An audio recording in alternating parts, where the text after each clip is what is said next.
तो फिल्म की शुरुआत में हम एक डॉक्टर को देखते हैं जो एक सीरम की मदद से अपनी मरी हुई बेटी को जिंदा करने की कोशिश करता है। अचानक एक बहुत बड़ा भूकंप आता है और बिल्डिंग्स गिरने लगती हैं। तभी कुछ पुलिस वाले वहां आते हैं और डॉक्टर को इंजेक्शन देने से रोकते हैं, पर डॉक्टर ऐसा नहीं करता, इसलिए ऑफिसर उसे शूट कर देता है। तभी पूरी बिल्डिंग तबाह हो जाती है। फिर हमें 3 साल बाद का समय दिखाया जाता है, जहां अब लोग पानी के लिए एक दूसरे का खून बहाते हैं। फिर हम जीवन नाम की एक लड़की को देखते हैं जो एक मगरमच्छ का शिकार करने की कोशिश करता है, पर मगरमच्छ उस पर ही हमला कर देता है। तभी उसका अंकल मगरमच्छ को खींचकर उसे मार देता है, जिसका नाम नामसान है। फिर दोनों मगरमच्छ के मीट को मोहल्ले में बेचते हैं, जहां लोग पानी और चावल के बदले उनसे मीट लेते हैं। यहाँ सोना नाम की एक लड़की अपनी दादी के साथ आती है। नामसान उन्हें मीट देता है क्योंकि उनका ख्याल वही रखता है। तभी वहाँ कुछ गुंडे आते हैं और लोगों को परेशान करते हैं।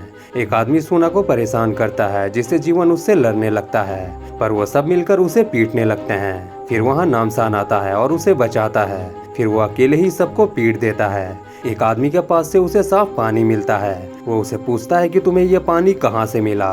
वो आदमी बताता है कि ये हमारे बॉस टाइगर ने दिया है। फिर नामसान उन्हें धमकी देकर वहाँ से भगा देता है कि वो फिर कभी यहाँ आए तो वो उन्हें मार देगा। फिर वो बाकी का मीट बेचकर घर की तरफ जा रहे होते हैं। तभी वो देखते हैं कि कुछ लोग सोना और उसकी दादी से मिलने आए हैं। नामसान उनके पास जाता है। एक औरत जिसका नाम टीचर है, वो उन्हें बताती है कि हम उन फैमिलीज को ढूंढ रहे हैं जिसमें कम उम्र के बच्चे हैं। हम उन्हें अच्छी शिक्षा देकर तैयार कर रहे हैं क्योंकि बचने की उम्मीद अब भी है। हम उन्हें साफ पानी और रहने के लिए घर दे रहे हैं क्योंकि हमारे पास एक अपार्टमेंट है। सोना जाना नहीं चाहती, पर अपनी दादी के लिए वो मान जाती है। रात को वो अपार्टमेंट की तरफ निकल जाते हैं, जहां सोना की दोस्ती जोई नाम की एक लड़की से होती है। तभी वहां कुछ सोल्जर्स आते हैं। टीचर कहती है कि ये हमारे अपार्टमेंट की सुरक्षा करते हैं, अब हमें इनके साथ चलना होगा। सोना सार्जेंट के कान के पीछे अजीब सा निशान देखती है। थोड़ी दूर जाने पर उसकी दादी की तबीयत खराब होने लगती है। टीचर कहती है कि यहाँ पास में ही हमारी मेडिकल फैसिलिटी है। 2 एजेंट्स उसकी दादी और एक बूढ़े आदमी को ले जाने लगते हैं। टीचर सोना से कहती है कि ये लोग उनका इलाज करके अपार्टमेंट ले आएंगे। बाकी लोग अपार्टमेंट की तरफ बढ़ने लगते हैं। इधर जीवन और नामसान शिकार करने के लिए पहाड़ों पर आते हैं। दोनों एजेंट उन्हें पहाड़ की एक गुफा में ले जाते हैं, जहां वो बूढ़े आदमी को गड्ढे में फेंक देते हैं और दादी को चाकू मार देते हैं। ये सब जीवन देख लेता है और उन्हें बचाने के लिए जाता है। एजेंट उस पर हमला करता है। तभी वहाँ नामसान आता है और एजेंट को छुरा मार देता है। दूसरे एजेंट को जीवन तीर मार देता है। थोड़ी देर बाद दोनों एजेंट्स फिर से उठते हैं। नामसान को कुछ समझ नहीं आता कि आखिर ये लोग मर क्यों नहीं रहे हैं। नामसान एजेंट को बुरी तरह पीटने लगता है और जीवन दूसरे एजेंट को जानवरों के ट्रैप में फंसाकर लटका देता है, पर एजेंट चाकू से अपना पैर छुड़ाकर उस पर हमला करता है। अचानक वहाँ एक लड़की आती है और एजेंट का सर काट देती है, जिसका नाम यूनहो है। फिर वो दोनों दादी को दफनाते हैं। सुबह वो उन्हें बताती है कि तुम्हारा सामना जिससे हुआ था वो एक तरह के ज़ॉम्बीज़ हैं, उन्हें मारा नहीं जा सकता, बजाय उनके सर काटे। नामसान कहता है कि तुम्हें ये सब कैसे पता। वो बताती है कि मैं एक सोल्जर थी। भूकंप के बाद जब पूरा देश तबाह हो गया था, उस वक्त मैं, सार्जेंट और हमारी टीम ने बचे हुए लोगों को ढूंढा और उन्हें लेकर अपना एक अपार्टमेंट बनाया। एक दिन वहाँ एक डॉक्टर आया जो देश का आखिरी डॉक्टर था। कुछ दिन बाद लोग उसकी शिकायत करने लगे कि उनके बच्चे उसके साथ जाने के बाद फिर वापस नहीं आते। एक दिन मैंने डॉक्टर से पूछा कि बच्चे कहाँ हैं, तुमने उनके साथ क्या किया। मुझे पता नहीं था कि मेरे साथी उससे मिल चुके हैं। सार्जेंट ने कहा कि डॉक्टर हमें कभी ना खत्म होने वाली जिंदगी दे रहे हैं। वो हमें ऐसा जीवन दे रहे हैं कि कुछ ना खा पी कर भी हम सालों तक जिंदा रह सकते हैं, जिसके लिए हमें उन लोगों की कुर्बानी देनी पड़ेगी। डॉक्टर ने कहा कि मेरा सिरम मरे हुए को भी जिंदा कर सकता है। तुम ही सोच कर देखो, भूकंप में बिल्डिंग गिरने के बाद मैं जिंदा कैसे बच गया, जबकि वहाँ कोई नहीं बचा। फिर सार्जेंट ने एक सोल्जर को शूट किया, लेकिन थोड़ी देर बाद वो फिर से जिंदा हो गया। मैंने डॉक्टर को रोकने की कोशिश की, पर सार्जेंट ने मुझ पर गोली चलाई, इसलिए मुझे वहाँ से भागना पड़ा। वो नामसान से कहती है कि मुझे आपकी मदद चाहिए ताकि मैं अपने साथियों को छुड़ा सकूं जो वहाँ कैद हैं। नामसान कहता है कि पहले मुझे सोना को बचाना है। इधर सोना अपार्टमेंट पहुँच जाती है, जहाँ वह उनसे अपनी दादी के बारे में पूछती है। टीचर बताती है कि तुम्हारी दादी ठीक है, वो आराम कर रही है। फिर वो उन्हें क्लासरूम में ले जाती है, जहाँ सारे बच्चे बिल्कुल शांत बैठे थे। वो कोई रिएक्ट ही नहीं कर रहे थे, जिससे सोना को कुछ गड़बड़ लगता है। फिर क्लास स्टार्ट होती है। टीचर सबको पानी देती है और उनसे पानी पीने को कहती है। थोड़ी देर बाद वहाँ डॉक्टर आता है। सोना उससे अपनी दादी के बारे में पूछती है। डॉक्टर कहता है कि तुम्हारी दादी आ चुकी हैं और फिलहाल वो आराम कर रही हैं। थोड़ी देर बाद तुम उनसे मिलोगी। इधर ये तीनों टाइगर के ठिकाने पर पहुंचते हैं, क्योंकि टाइगर डॉक्टर के लिए काम करता है। वो डॉक्टर के एक्सपेरिमेंट के लिए लोगों को उसके पास ले जाया करता है और बदले में डॉक्टर उसे साफ पानी देता है। नामसन अपार्टमेंट तक पहुंचने में टाइगर से मदद मांगता है पर वो नहीं करता और अपने लोगों को उन्हें मारने को कहता है। फिर उनकी फाइट शुरू हो जाती है जिसमें तीनों मिलकर टाइगर के सभी साथियों को मार देते हैं। यहाँ हमें पता चलता है कि नामसन पहले बॉक्सर हुआ करता था और टाइगर उसका ओपोनेंट था, पर वो कभी भी नामसन को हरा नहीं पाया, इसलिए वो क्रिमिनल बन गया। नामसन के पीटने पर टाइगर उन्हें वहाँ ले जाने के लिए मान जाता है। इधर टीचर डॉक्टर को कहती है कि एक्सपेरिमेंट के लिए सुना और जोई बिल्कुल सही है क्योंकि उनकी उम्र ज्यादा नहीं है। डॉक्टर कहता है कि बस उन्हें पानी पिलाते रहना ताकि उनकी सोचने की ताकत खत्म हो जाए। सार्जेंट बताता है कि हमारे 2 एजेंट्स अभी तक नहीं आए हैं जो उन बूढ़े लोगों को ठिकाने लगाने गए थे। शायद उनका सीरम खत्म हो चुका है, हमें सभी लोगों को एक्स्ट्रा सीरम दे देनी चाहिए। डॉक्टर कहता है कि नहीं, पहले मुझे अपनी बेटी के लिए जरूरी सीरम चाहिए, फिर बाकी सबको मिलेगा। रात को सुना अपने कमरे से बाहर जाती है ताकि वह पता कर सके कि आखिर वहाँ क्या हो रहा है, क्योंकि जोई भी गायब हो चुकी थी। नीचे बेसमेंट में जोई के माँ बाप जोई से मिलने को कहते हैं क्योंकि वो हफ्तों से उससे नहीं मिले हैं। वहाँ डॉक्टर आता है और उन्हें अपने साथ ले जाता है। इधर सुना घूमते घूमते डॉक्टर के लैब में पहुँचती है जहाँ वो जोई को देखती है जिस पर कोई एक्सपेरिमेंट किया जा रहा था।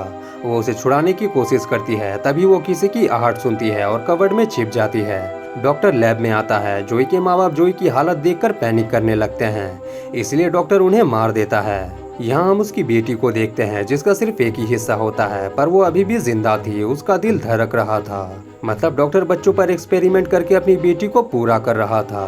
फिर वो सुना को देख लेता है जो उसकी आखिरी उम्मीद थी। बाहर नामसन टाइगर के साथ अपार्टमेंट में आ जाता है। टाइगर गार्ड को कहता है कि हम कुछ लोगों को लाए हैं। गार्ड को शक होता है, वो ट्रक चेक करने जाता है, इसलिए नामसान बैरिकेड तोड़कर ट्रक लेकर बिल्डिंग के अंदर घुस जाता है। वहाँ कुछ इन्फेक्टेड सोल्जर आते हैं पर वो सबको मार देते हैं। फिर वो बिल्डिंग के बेसमेंट में जाने का फैसला करते हैं ताकि वो यूनहो के साथियों को छुड़ा सके, क्योंकि सोल्जर्स बहुत सारे थे और उनकी गोलियां भी खत्म हो रही थी और उन्हें मदद चाहिए था। ऊपर डॉक्टर सुना पर एक्सपेरिमेंट शुरू करता है। वो उसे बताता है कि तुम्हारी उम्र के बच्चों के गर्दन में एक खास तरह का सीरम होता है जिसके डीएनए में फेरबदल करके हम हीलिंग्स पावर हासिल कर सकते हैं, और इस प्रोसेस को वो पानी आसान करता है जो तुम कई दिनों से पी रही थी। उस पानी में केमिकल मिला हुआ था जो अंदर से सीरम को स्ट्रॉन्ग बनाता है जो हम लेते हैं। फिर वो सीरम का एक डोज खुद में इंजेक्ट करता है, पर थोड़ी देर बाद उसका साइड इफेक्ट होना शुरू हो जाता है। सोना बताती है कि तुमने जो पानी दिया था वो मैंने कभी पिया ही नहीं।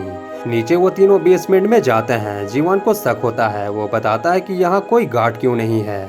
फिर वो उस लॉकअप को खोलते हैं जिसमें यूनहो के साथी हैं, पर सोल्जर्स उन पर हमला करते हैं क्योंकि वो सब ज़ॉम्बीज बन चुके थे। फिर वो तीनों उनसे लड़ते हैं। काफी देर लड़ने के बाद वो सबको मार देते हैं। फिर वो सुना को ढूंढने के लिए अलग हो जाते हैं। नामसान बेसमेंट में जाता है और वहाँ काम कर रहे लोगों से सुना के बारे में पूछता है। एक आदमी बताता है कि उन लोगों ने सभी बच्चों को 8th फ्लोर पर रखा है। फिर नामसन उन्हें कहता है कि आप सब अपने अपने बच्चों को ढूंढकर यहाँ से निकल जाओ। ऊपर जीवन क्लासरूम में जाता है जहाँ वो टीचर को गन पॉइंट पे लेकर उसे सुना के पास ले जाने को कहता है। यूनहो का सामना सार्जेंट से होता है। सार्जेंट अभी भी उसे उसका साथ देने को कहता है, पर यूनहो निर्दोष लोगों को मारकर जिंदा रहना नहीं चाहती। फिर वो उस पर हमला करती है। वो चाकू से उस पर कई वार करती है पर सार्जेंट को कुछ नहीं होता। फिर वो उसकी आंख में चाकू घुसा देती है पर फिर भी उसे कुछ नहीं होता। सार्जेंट यूनहो को बहुत मारता है, फिर उसे खिड़की से बाहर फेंक देता है। थोड़ी देर बाद वहाँ जीवन टीचर को लेकर आता है। सार्जेंट उसे मारने जाता है, तभी वहाँ नामसान आता है और जीवन को वहाँ से जाने को कहता है, जबकि वो सार्जेंट का सामना करेगा। सार्जेंट उस पर हमला करता है पर नामसान उसे बराबर की टक्कर देता है। वो उसे बहुत मारता है पर सार्जेंट को कुछ नहीं होता। वो नामसान को चाकू मार देता है पर वो हार नहीं मानता और सार्जेंट को उठाकर खिड़की के बाहर लटका देता है, पर सार्जेंट हंसता है, इसलिए वो खिड़की में फंसाकर उसका सर काट देता है। नीचे यूनहो को होश आता है और वो लैब की तरफ जाती है। डॉक्टर अपनी बेटी को बैग में डालकर वहाँ से भागने वाला होता है, तभी वहाँ जीवन आता है, पर डॉक्टर उसे सोना को मारने की धमकी देता है, इसलिए वो गन फेंक देता है। डॉक्टर बाहर जाकर लैब में ग्रेनेड फेंक देता है। फटने से पहले जीवन सोना को और खुद को बचा लेता है। उसी पल में वहाँ नामसान आता है और उन्हें लैब के बाहर ले जाता है। यूनहो वहाँ आती है। नामसान कहता है कि तुम इन्हें संभालो, मैं डॉक्टर को देखता हूँ। बाहर लोग डॉक्टर पर हमला करते हैं क्योंकि कईयों के बच्चे गायब थे। डॉक्टर गन लेकर सबको शूट करने लगता है।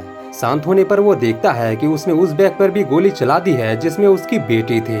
वो बहुत दुखी हो जाता है। सुना कहती है कि ये सब तुम्हारी गलती है, आज नहीं तो कल ये होना ही था, क्योंकि तुम लोगों की जान लेकर अपनी बेटी को जिंदा कर रहे थे।